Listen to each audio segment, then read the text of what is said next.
Well, good day, everyone. I'm really pleased to say I've got Danny Steele here, founder of Recruso, uh, one of the longest supporters of Team as a supplier, and a great history in recruitment. And Danny, welcome. We bumped into each other at the Rec Expo last week. It was lovely to see you again. Um, Give us a bit of a flavour of your background in recruitment, because there's a bit of a journey there, isn't there, from and how you got into the software space. Thanks, Simon. Yeah, it's great to be on.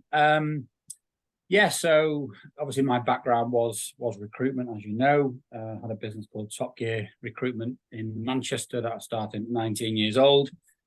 And to cut a very long story short, we were searching for our own software, and we just couldn't find anything that ticked all the boxes. Something that was, slick enough and quick enough to sort of deal with that fast moving pace of temp recruitment. So we decided to create our own.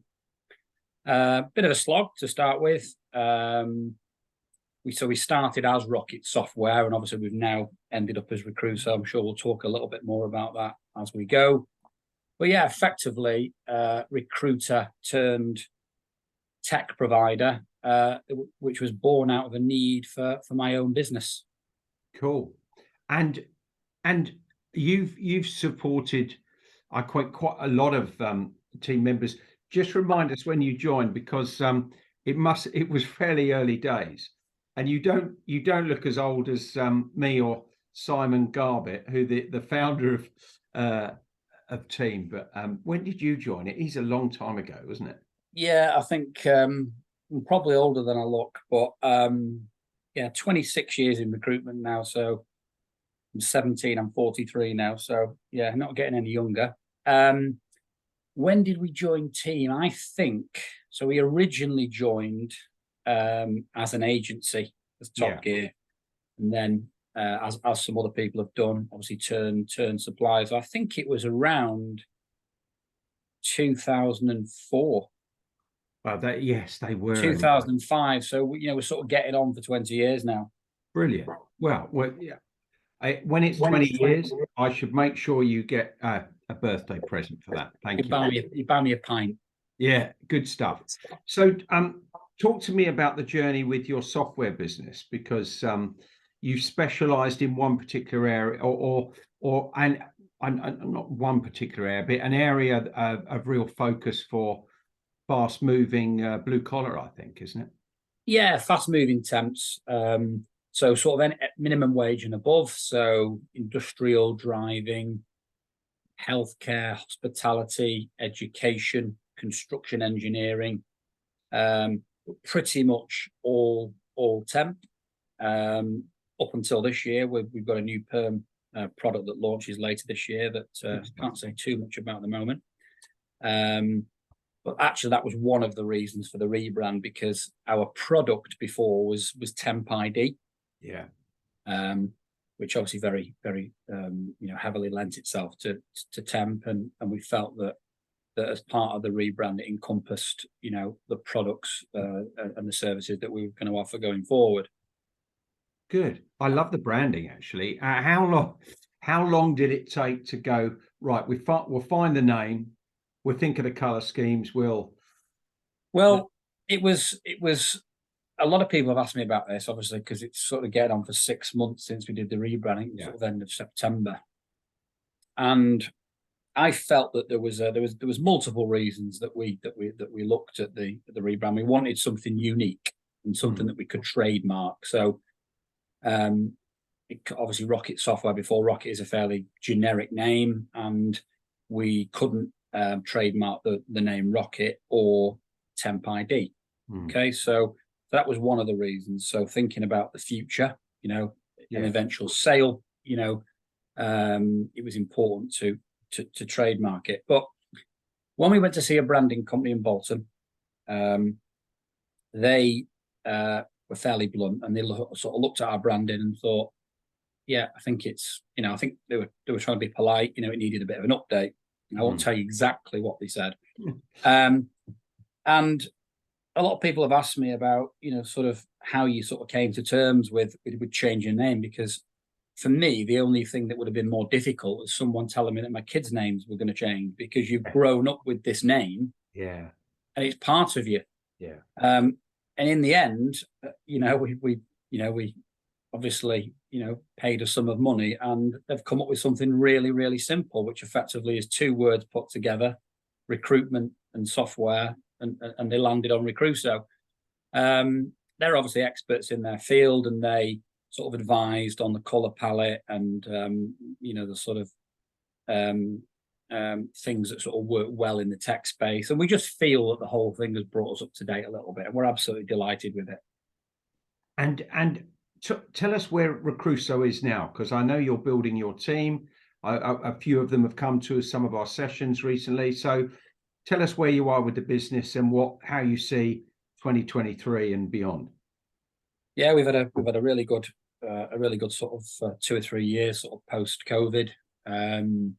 We have about 400 clients, everything from startup. We're very strong in the startup world, and I think that one of the benefits that we have is the advice that we can give as ex-recruiters, because quite a lot of the staff and the other team members are ex-recruitment. So we give an insight and sort of help and advice that other people just can't do if you've not worked in recruitment. So we're on a upwards trajectory. We've got some really big plans for this year and next year, following the rebrand. We've got the perm product that we're launching later this year.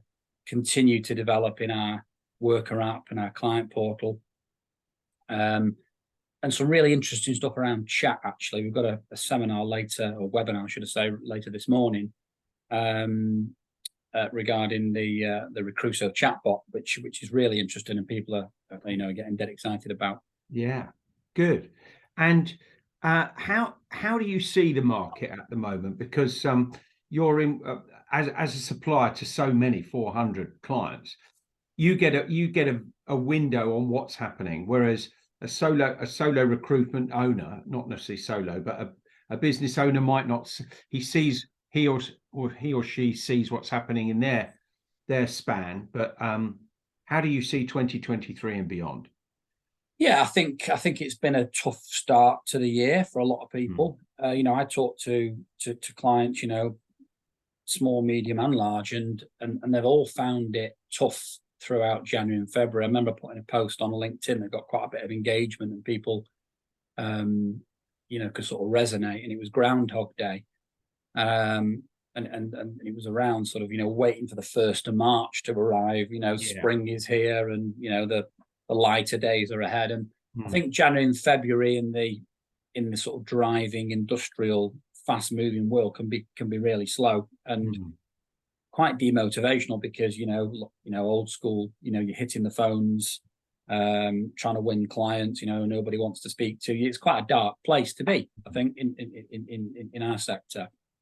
But the reality is, the first 2 months of the year are always the hardest. Obviously, we're in this sort of period of time where no one quite knows how this year will pan out. Interest rates keep rising. But I think in the blue collar world, you're talking about key workers, aren't you? So key workers are always needed, as we found out throughout the pandemic. And I think you've just got to be closer to your clients than you ever have been before. There's still loads of business to go around, but if you don't service your clients well, you're going to be the one that loses out. But overall, I would say I think we've had 3 administrations this year, so average of 1 a month. So a very small percentage, but you sort of expect it. If recruitment agencies are going to go in our sector, it's usually in the first quarter. But I think overall it's been a reasonably positive start to the year, and I think the outlook is positive. Great stuff. Well, I'm really keen to hear what happens later on this year with your perm offering, and perhaps we should get together again and just showcase that to our members. How is one of the things that I worry about for the blue collar sector is the availability of candidates. What are your clients saying? How are they overcoming some of those real challenges that they've got in those markets? Well, it is a huge challenge, and you know, everyone's pulling from the same pool, aren't they? So um, one of the big things I think is you know, sort of deploying multiple strategies. So I mentioned the chat strategy earlier. So a lot of agencies are telling us, quite a few team members telling us, that the onboarding of candidates is really critical. So if you're a candidate applying for a warehouse job or a driving job, you might be applying for 5 or 10 different roles at once. If you've got a chat strategy or something that's a little bit different to what everyone else has, you're likely to onboard them quicker. So if you can ask 15, 20 killer questions where someone can answer those questions from a mobile device, basic questions like, do you have criminal convictions? Have you got a driving license, et cetera, you know, they are killer questions that will get you to the application process a lot quicker than if you're asking them to fill out 15 pages of an application form online. So a chat strategy is definitely one of the things that we've seen from some of the bigger agencies that have been sort of deployed, you know, over the last year or so. I think, you know, focusing on the job boards that work, you know, and really having you know, understanding the data and the graphs in terms of, you know, how many people you're getting from each job board. I think there's a big shift in the sort of job boards that are providing the leads.